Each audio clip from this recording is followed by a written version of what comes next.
Namaskar. I Rachna Agarwal welcome you all in today's class. Business management की class हो रही है. Agarwal classes channel आप देख रहे हैं. जो टॉपिक चल रहा है वो है management by objectives. Management by objectives का ये टॉपिक चल रहा है. इसकी मैं आपको meaning, definition, characteristics, nature, advantages का ऑलरेडी वीडियोस बना के मैं अपलोड कर चुकी हूँ. And the today's topic is management by objectives के लिमिटेशंस. ये एक ब्रीफ इंट्रो मैंने इसके अंदर लिखा हुआ है. You may copy it down. MBO के limitations, my dear students and viewer, with like as other management techniques, the system of management is of MBO is also not free of limitations. Many scholars have criticized it and have mentioned its shortcomings. Where there are roses, there are thorns too. जहाँ अच्छाई होती है, लोग उसके अंदर बुराइयां ढूंढ ही लेते हैं. Management by objectives is a very relevant topic. बहुत अच्छा एक टॉपिक होता है. बेस्ट प्लानिंग होती है, बेस्ट इफेक्टिव मैनेजमेंट होता है. But still many scholars have sorted out a few limitations. कुछ लिमिटेशंस इसकी जेन्युइनली उन्होंने डिस्कस की है, जो मैं आप लोगों के साथ में आपके लेके आई हूँ. अभी आपके एग्जाम पॉइंट ऑफ व्यू से अगर क्वेश्चन आ जाता है, then you need to write down the limitations. So let us continue with these limitations. I have written a few limitations of it. Number one that I have written is difficulty in objective determination. क्योंकि ये objective ही determine करता है organisation के और individuals के, तो it's not an easy task to determine the objectives. The objective element, जो main element होता है एमबीओ का, वो ऑब्जेक्टिव ही तो होता है, ऑब्जेक्टिव ही तो होता है. तो उसको डिटरमाइन करने में, एक्सपेक्ट करने में थोड़ा टाइम कंज्यूमिंग हो जाता है. क्योंकि टाइम कंज्यूमिंग होता है, वेरिएबल नेचर के बहुत सारे फैक्टर्स होते हैं, तो it is not an easy.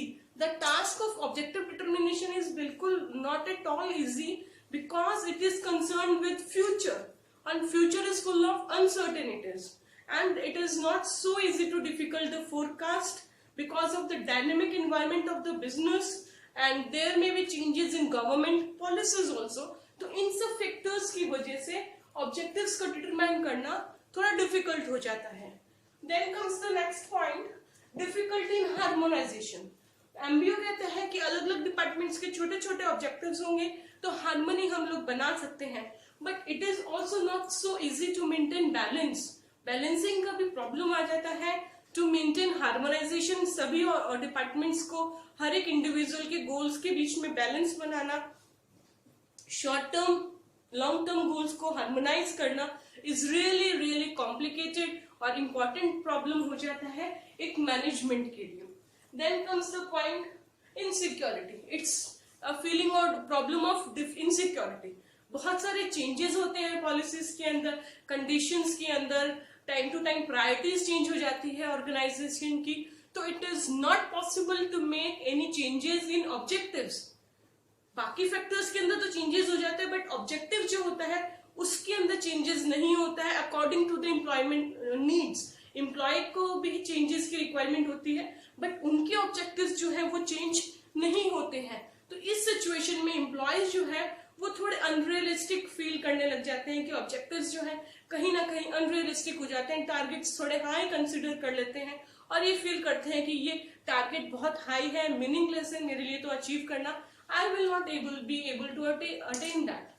और भी बहुत सारी इसके अंदर हो सकती है, जैसे कि प्रॉब्लम इंक्रीज्ड प्रेशर आप हो सकता है.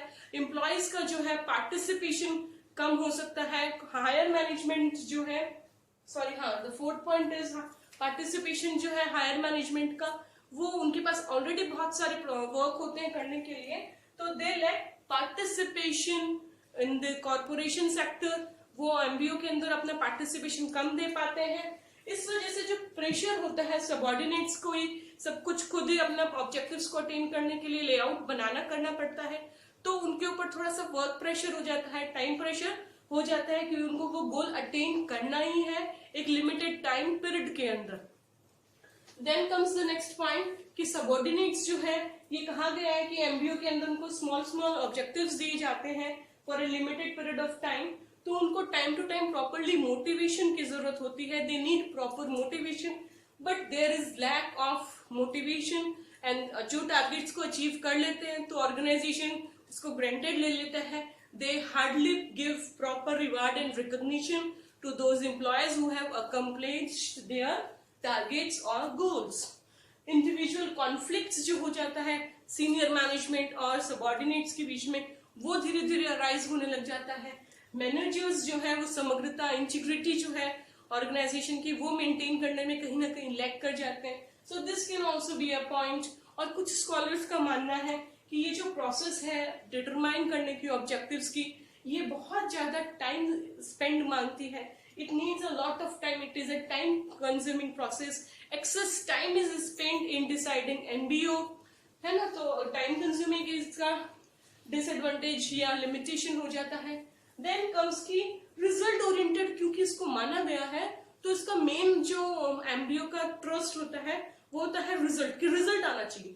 मेरे को नहीं पता, बॉस ने आज कह दिया कि तुमको ये काम करके जाना है, you have to finish this target by today. So the proverb that can prove the justification of the objective resources applies in this regard.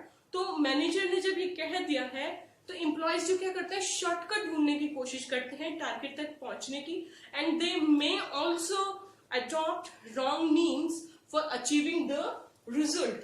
Target को अचीव करने के लिए वो शॉर्टकट्स या रॉन्ग मेथड्स भी अप्लाई करने लग जाते हैं कि ठीक है, काम होना चाहिए, खाना पूर्ति होनी चाहिए. Then comes the long term plans को इसके अंदर थोड़ा सा इग्नोर किया जाता है. मैनेजमेंट बाय ऑब्जेक्टिव्स के अंदर जो इम्फोसिस होता है, मेन इम्फोसिस जो होता है वो लॉन्ग टर्म गोल्स के ऊपर नहीं होता है, शॉर्ट टर्म गोल्स के ऊपर ही मेन कंसिडरेशन होता है. तो ये थी मैनेजमेंट बाय ऑब्जेक्टिव्स की लिमिटेशंस. आई होप कि आपको बहुत अच्छे से समझ में आई है. प्लीज लाइक, सब्सक्राइब करना नहीं भूलिएगा मेरे चैनल को. धन्यवाद.